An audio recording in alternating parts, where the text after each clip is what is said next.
13h, 14h, Europe 1 Info. Et il est 13h21, Clélie Mathias, l'heure d'accueillir vos deux chroniqueurs du jour pour décrypter l'actualité de ce vendredi 19 décembre. L'avocat essayiste Gilles-William Goldnadel et le directeur adjoint de la rédaction du Journal du Dimanche, Raphaël Steinville. Soyez les bienvenus. Merci. Bonjour Clélie. On va commencer par parler de la colère des agriculteurs. Vous avez entendu le journal de 13h.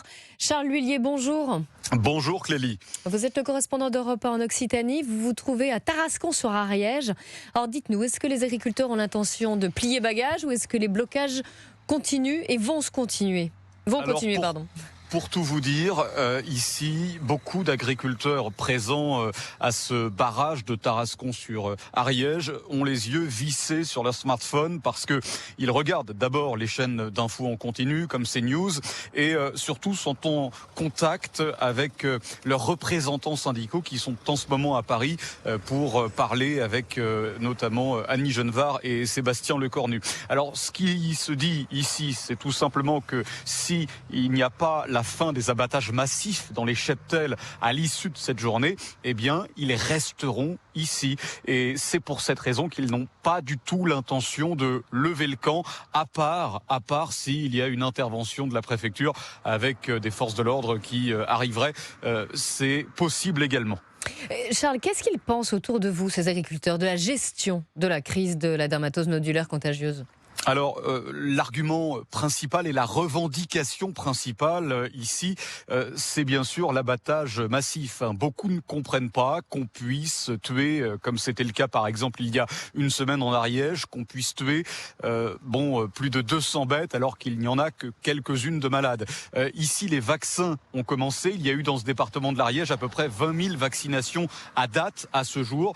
Et c'est vrai qu'actuellement, beaucoup réclament la fin des abattages massifs. Et pour tout vous dire, certains me disent hors micro que s'ils ont des vaches malades dans leur cheptel, ils vont garder cette information pour eux afin de ne pas risquer d'abattage massif. Donc c'est ça aussi la menace qui pèse dans cette région, c'est qu'il se pourrait qu'il y ait des animaux malades et que personne n'en sache rien à cause de cette épée de Damoclès et de cette menace que représente l'abattage massif. Merci beaucoup Charles Lhuillier. On suit avec vous bien sûr les blocages, notamment dans cette région du sud-ouest. La parole à présent à Raphaël Steinville et Gilles-William Goldnadel. Raphaël Steinville, je ne sais pas si vous avez entendu ce reportage dans le journal de 13h à Écleux, dans le Jura. C'était un exemple d'une gestion de crise de dermatose nodulaire contagieuse, mais une crise qui a été bien gérée au final. Pourquoi ? Parce qu'il y a eu beaucoup de dialogue, il y a eu beaucoup de transparence, il y a eu énormément de solidarité. C'est-à-dire que tout le village, c'est 200 habitants Écleux dans le Jura,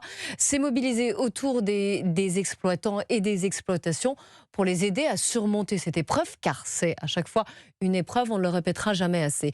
Qu'est-ce qui se passe ? Est-ce qu'il y a à la fois des services publics et on va dire des élus qui ne font pas leur boulot ? Est-ce qu'il y a un mot d'ordre étatique qui ne suit pas ? Ou est-ce qu'il y a deux agricultures, deux régions différentes ? Qu'est-ce que vous voyez là dans ces cas particuliers ? C'est sûr qu'il y a probablement des différences entre les territoires et des gestions qui sont peut-être plus humaines, avec une écoute qui permet, à défaut de faire passer la brutalité de ces abattages massifs, mais en tout cas qui permet d'accompagner ces agriculteurs qui sont déjà en pleine détresse, qui voient les problèmes s'accumuler, et cette épidémie les fragilise encore davantage. Mais c'est sûr que ce que l'on voit quand même, c'est que le gouvernement, malgré le discours rassurant d'Annie Genevard, qui espère encore et toujours une sortie de crise, cette brutalité qui s'impose à tous, ne passe pas, parce que je pense que cette crise vient se surajouter à d'autres crises qui ne font que souligner cette crise existentielle en fait de l'agriculture française, ou des agricultures, en tout cas notamment de l'élevage. Oui, parce qu'il y en a plusieurs, c'est bien de dire des agricultures. Qui est vraiment la première concernée par cette remise en cause d'un modèle qui aujourd'hui ne leur permet plus de vivre. Mais cette dureté, beaucoup de gens ont du mal à la comprendre vis-à-vis des agriculteurs. Là, ce matin, le gouvernement disait qu'il ne tolérerait plus de nouveaux blocages. Oui, mais je pense que c'est fou. C'est une folie que d'adopter ce ton définitif avec ces agriculteurs qui ont un attachement viscéral à leurs bêtes. De leur imposer cet abattage massif. Moi, je ne suis pas, vétérinaire. J'ai pas de solution miracle, mais je pense que la manière dont le gouvernement aujourd'hui s'arc-boute sur ses certitudes, sans entendre la détresse véritable des agriculteurs, nous conduit à l'impasse et à un renforcement probablement de ce mouvement. J. William Goldnadel. Oui, j'avoue que je suis un peu écartelé dans ces histoires, parce que bien évidemment, ma sympathie va aux agriculteurs qui sont tellement malmenés depuis des années. J'observe que, au rebours de l'Espagne et de l'Italie, les agriculteurs français vont de plus en plus mal. Ça n'est pas quelque chose de caractéristique à toute l'Europe. Il faut déjà le comprendre. Et puis ce gouvernement m'inspire une sympathie très limitée. Mais comme je m'essaye toujours à l'honnêteté intellectuelle, c'est une affaire compliquée. On ne peut pas la traiter avec démagogie.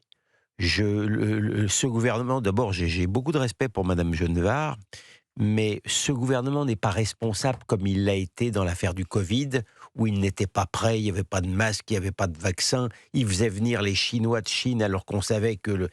Là, c'est tout à fait différent. Cette affaire est brutale, il y a des obligations terribles par rapport justement à la stupidité européenne. C'est pas comme dans le Mercosur. Et puis la science, les vétérinaires, que je considère pas comme des ennemis, préconisent effectivement l'abattage en question. Et je peux vous dire que le végétarien qui vous parle est encore plus meurtri quand il voit des vaches souffrir. Donc, mais parce que je ne suis pas démagogue, sur le fond, il ne faut pas simplifier cette affaire.